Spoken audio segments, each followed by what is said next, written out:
नमस्कार, cosmic study classes में आपका स्वागत है। जैसा कि हम पिछले वीडियो में पढ़ रहे थे, राजस्थान की राज्य जो राजनीति है उसके बारे में, स्टेट पॉलिटी को लेकर के हम पढ़ रहे थे। और स्टेट पॉलिटी में हमारा टॉपिक था राज्यपाल को लेकर के, कि राज्यपाल की नियुक्ति कौन से आर्टिकल के तहत होती है, वो क्या क्या कार्य करते हैं। फिर उसके बाद में हमने राज्यपाल की पालिका शक्तियों के बारे में पढ़ा कि राज्यपाल जो है कि एग्जीक्यूटिव पावर जो होती है वो कौन कौन सी होती है, राज्यपाल की कार्यपालिका शक्तियाँ क्या क्या होती है, मंत्रिपरिषद क्या होती है, मुख्यमंत्री की नियुक्ति कौन करता है या किस किस की वो नियुक्तियाँ करता है, ये सब हम किस में पढ़ चुके हैं, राज्यपाल की कार्यपालिका शक्तियों में। तो आज हम पढ़ना शुरू करते हैं विधायी शक्तियों के बारे में। राज्यपाल की लेजिस्लेचर पावर जिसको बोलते हैं हम लोग, राज्यपाल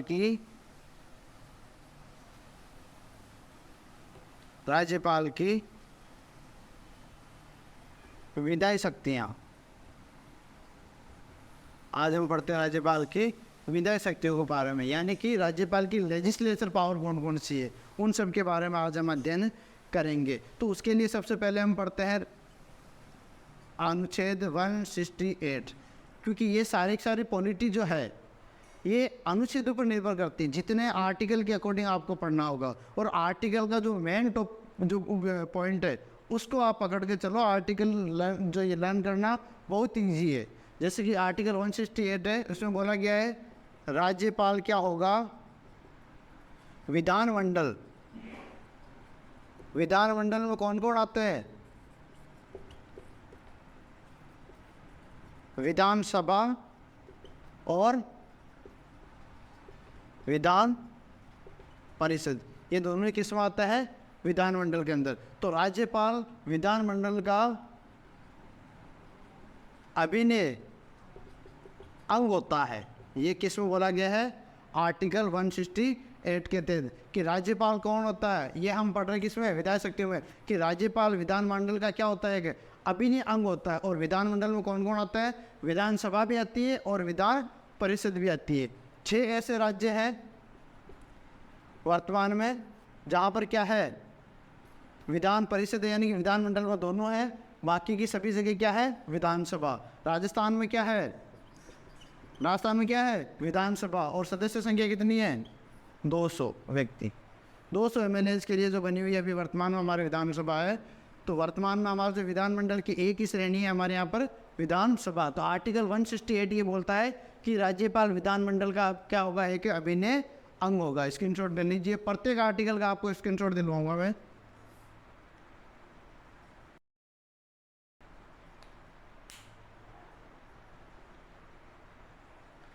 नेक्स्ट देखिए,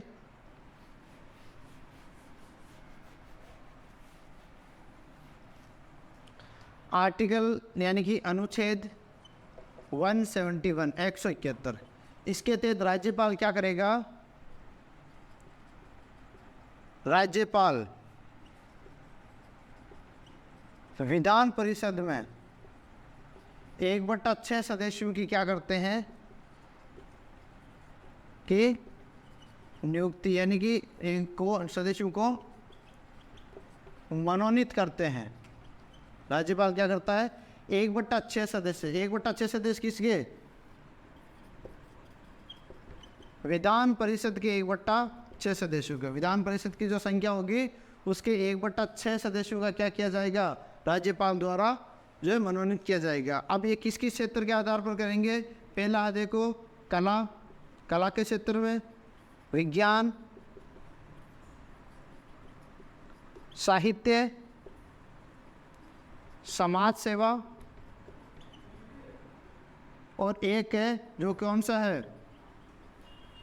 सहकारी आंदोलन। जैसे राष्ट्रपति का आपने देखा है 12 सदस्यों को मनोनीत करते हैं राज्यसभा में, वो इन 4 कैटेगरी से करते हैं, कला, विज्ञान, साहित्य और समाज सेवा। राज्यपाल एक अलग नई कैटेगरी से भी करते हैं, वो है सहकारी आंदोलन से संबंधित जो व्यक्ति होता है। तो विधान परिषद के 1/6 सदस्यों का क्या किया जाता है, मनोनयन किया जाता है, किसके द्वारा, राज्यपाल द्वारा। और ये कौन बोलता है, आर्टिकल 171 के अकॉर्डिंग। इसका भी आप स्क्रीनशॉट ले लीजिए।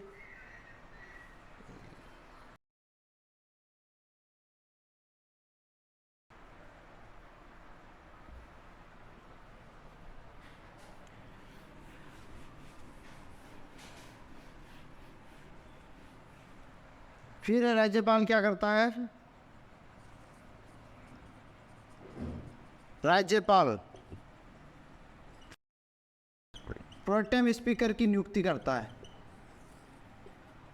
विधानसभा में या विधानमंडल में। किसकी, विधानसभा में प्रोटेम स्पीकर की नियुक्ति किसके द्वारा की जाती है, राज्यपाल के द्वारा। और इसकी नियुक्ति भी करता है और इसको क्या दिलाता है, शपथ भी दिलाता है। और शपथ किस चीज़ की दिलाता है, प्रोटेम स्पीकर को, ये ध्यान रखना, प्रोटेम स्पीकर की शपथ नहीं, विधानसभा सदस्य की, विधानसभा सदस्य की क्या करता है, प्रोटेम स्पीकर को राज्यपाल शपथ दिलाता है। और राज्यपाल द्वारा ये नियुक्त जो प्रोटेम स्पीकर है, ये अन्य सदस्यों को, जो विधानसभा के जो अन्य सदस्य हैं, उन अन्य सदस्यों को क्या दिलाते हैं, शपथ दिलाते हैं, दिलाता है। ना केवल ये शपथ अन्य सदस्यों को शपथ दिलाता है, बल्कि जब तक नया विधानसभा अध्यक्ष नहीं आता, विधानसभा अध्यक्ष चुना नहीं जाता, तब तक ये अपने पद पर किसके तौर पर, विधानसभा अध्यक्ष के तौर पर कार्य करता रहता है। लेकिन राज्यपाल इस प्रोटेम स्पीकर की नियुक्ति किसकी सलाह पर करेगा, ये किसकी सलाह के आधार पर किया जा सकता है, सब विवेक के आधार पर, या जैसे कि तमिलनाडु के अंदर कर दिया था, मुख्यमंत्री ने एक प्रोटेम स्पीकर का नाम दिया, लेकिन राज्यपाल ने किया तो वो किसकी सलाह से नहीं था, मंत्रिपरिषद की सलाह से नहीं होने की वजह से उसको हटा दिया। लेकिन यहाँ पर ये सविवेकी है इसके, क्योंकि मंत्रिपरिषद अभी बनी नहीं है, तो उसके लिए विधानसभा के जो सदस्य है, विधानसभा अध्यक्ष जो बनाता है, उस विधानसभा अध्यक्ष को क्या किया जाता है, नए बनने तक क्या किया जाता है, प्रोटेम स्पीकर किसका कार्य करता है, विधानसभा अध्यक्ष का कार्य करता है। तो इसका भी आप स्क्रीनशॉट ले सकते हो।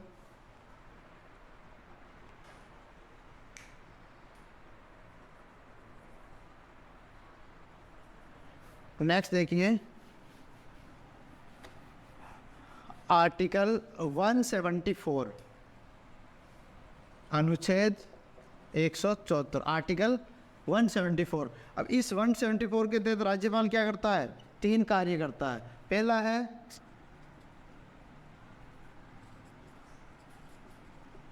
विधानसभा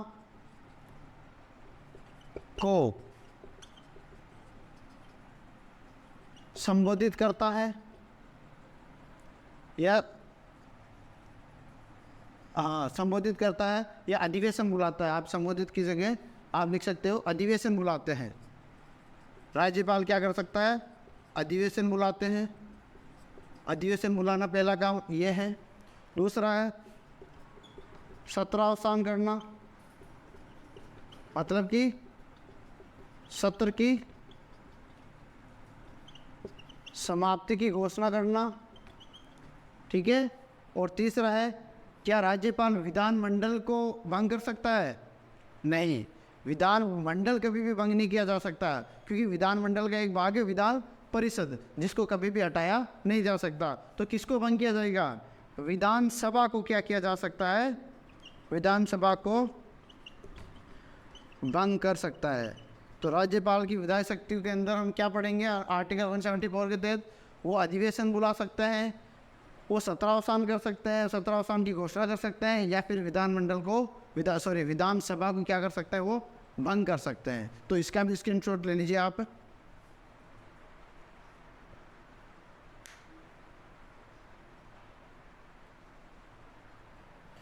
फिर है आर्टिकल 175,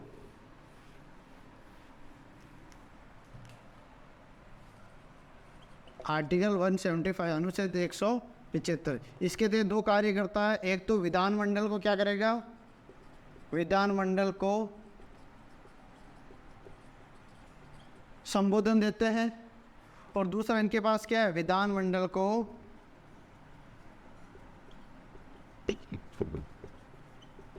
संदेश भेजने का अधिकार। राज्यपाल के पास क्या, एक तो विधानमंडल को वो संबोधित करता है, दूसरा है कि राज्यपाल को क्या है, विधानमंडल के अंदर संदेश भेजने का भी अधिकार प्राप्त होता है। तो एक बार इसका भी आप स्क्रीनशॉट ले लीजिए।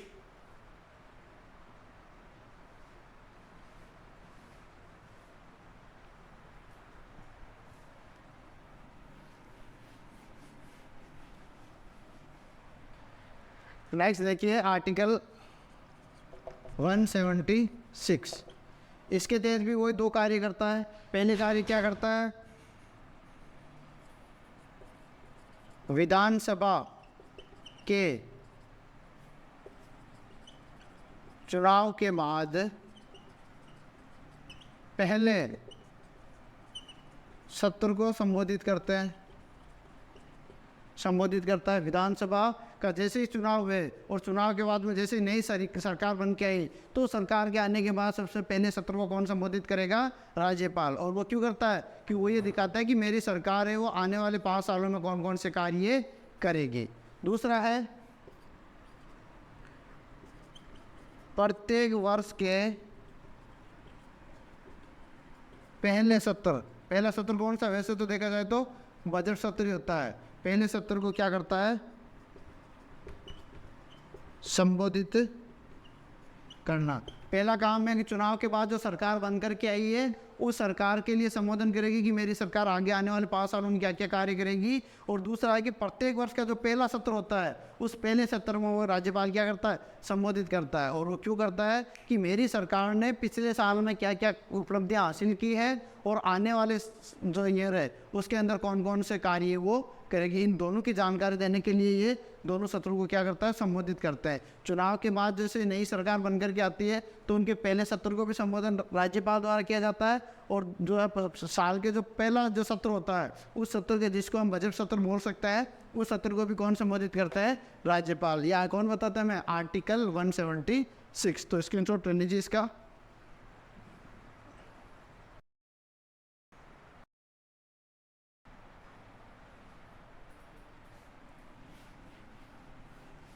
फिर देखिए, एक चीज ध्यान रखना,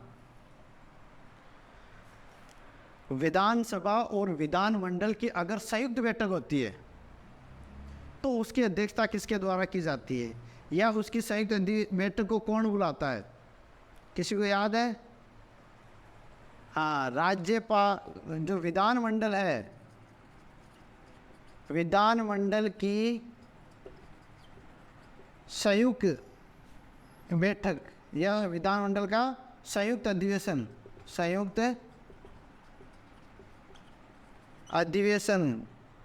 का कहीं उल्लेख नहीं है। यानी कि विधानमंडल की संयुक्त बैठक कहीं पे कभी भी नहीं होती है, और नहीं होती है तो राज्यपाल के पास बुलाने का भी कोई भी अधिकार नहीं रहता है। ये चीज़ आप ध्यान रखना कि हाँ, केंद्र में हो सकती है, लोकसभा राज्यसभा की संयुक्त बैठक बुला सकते हैं राष्ट्रपति, लेकिन यहाँ पर संयुक्त बैठकें नहीं बुलाई जा सकती।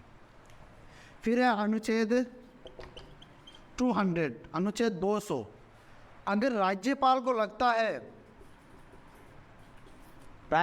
लगता है कि कोई विषय राष्ट्रपति के विचार के लिए रखना आवश्यक है, या राष्ट्रपति से संबंधित है कोई भी विचार, कोई भी विधेयक आया, और वो विधेयक अगर राज्यपाल की नज़र के अंदर राष्ट्रपति से संबंधित है, तो राज्यपाल क्या कर सकता है,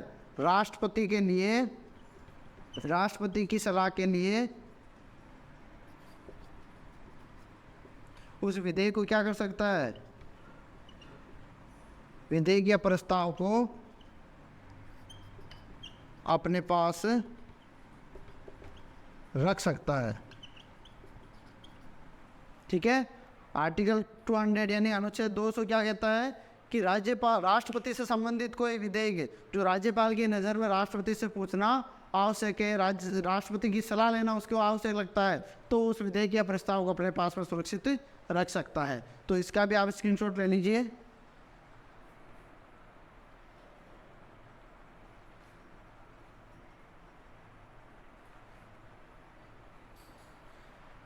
नेक्स्ट देखिए,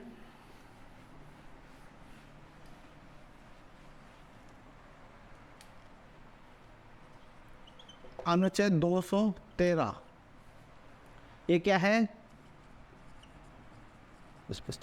अध्यादेश जारी करने की शक्ति किसको, राज्यपाल को। अगर मान लो विधानमंडल नहीं चल रहा है, विधानमंडल का कोई सत्र नहीं चल रहा है, विधानमंडल का कोई भी सत्र नहीं चल रहा है, और राज्य से संबंधित कोई विधि या कोई कानून बनाने की आवश्यकता पड़ गई, तो राज्यपाल अनुच्छेद 213 के आधार पर क्या कर सकता है, अध्यादेश जारी कर सकता है। पहली चीज़ तो ये। दूसरी चीज़, ये जो अध्यादेश आया है, जो अध्यादेश राज्यपाल ने जारी किया है, ये अध्यादेश विधानमंडल द्वारा पारित जो विधेयक होते हैं या अधिनियम जो होते हैं, उन अधिनियमों के सम्मान होगा। अध्यादेश बिल्कुल जो विधानमंडल द्वारा जो पारित अधिनियम होते हैं ना, उन अधिनियमों के बराबर पावन किसके पास होती है? इस अध्यादेश के पास में। फिर एक इसकी अवधि कितनी है? तो विधानमंडल की जो पहली बैठक है, विधानमंडल की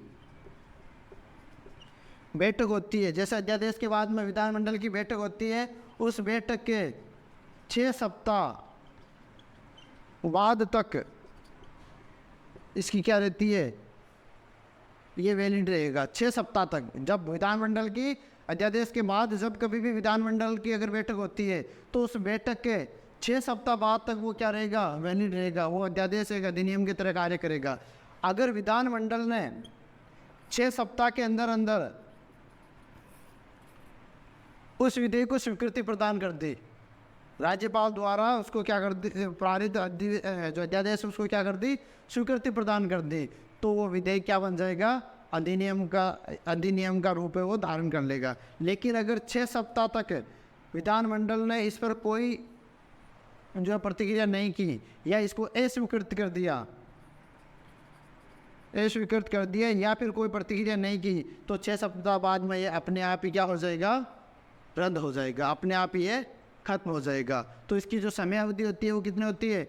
अध्यादेश जारी होने के बाद में जो विधानमंडल की जो बैठक होती है, उस बैठक के 6 सप्ताह तक इसकी क्या होती है? अवधि होती है। फिर उसके बाद में अगर उसको स्वीकृति दे दी जाती है विधानमंडल के द्वारा, तब तक तो ये अधिनियम का रूप धारण कर लेता, स्वीकृति भी है अधिनियम बन जाएगा। और अगर स्वीकृति नहीं मिलती है अध्यादेश को, तब वो क्या हो जाएगा? वहीं पे खत्म हो जाएगा। तो इसका भी आप स्क्रीनशॉट ले लीजिए।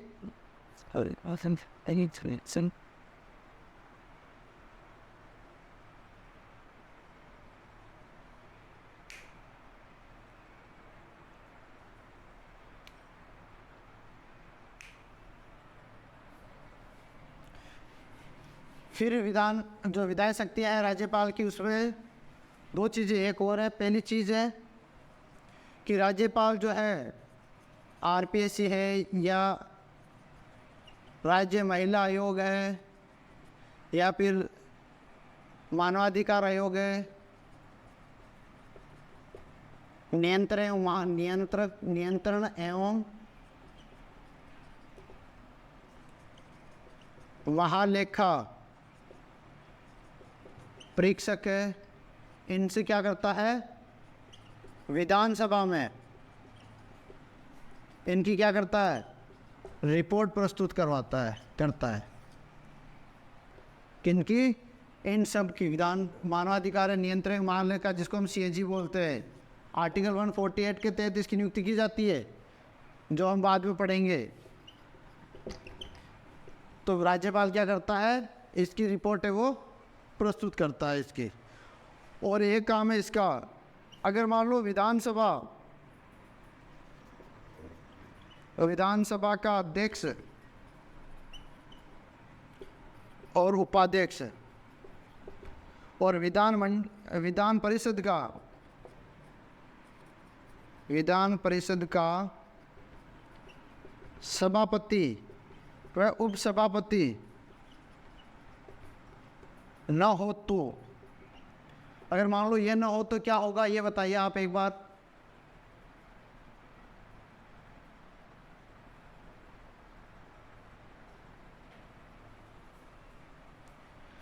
हाँ, अगर ये ना हो तो इनके लिए जो अध्यक्षता करेगा, इनके लिए उस अध्यक्षता करने वाले का नाम निर्देशित कौन करेगा? निर्देशित किसके द्वारा किया जाता है? राज्यपाल के द्वारा। ठीक है। तो आज हमने पढ़ा राज्यपाल की विधायी शक्तियों के बारे में कि राज्यपाल विधायी शक्तियों में क्या क्या कहा जाता है। आर्टिकल 168, आर्टिकल 171, 172, 174, 175, 176, आर्टिकल 200, आर्टिकल 213 जिसमें राज्यपाल क्या करता है, अध्यादेश जारी करता है। तो ये कुछ जो अनुच्छेद है जो राज्यपाल की विधायी शक्तियाँ यानी कि लेजिस्लेचर कानून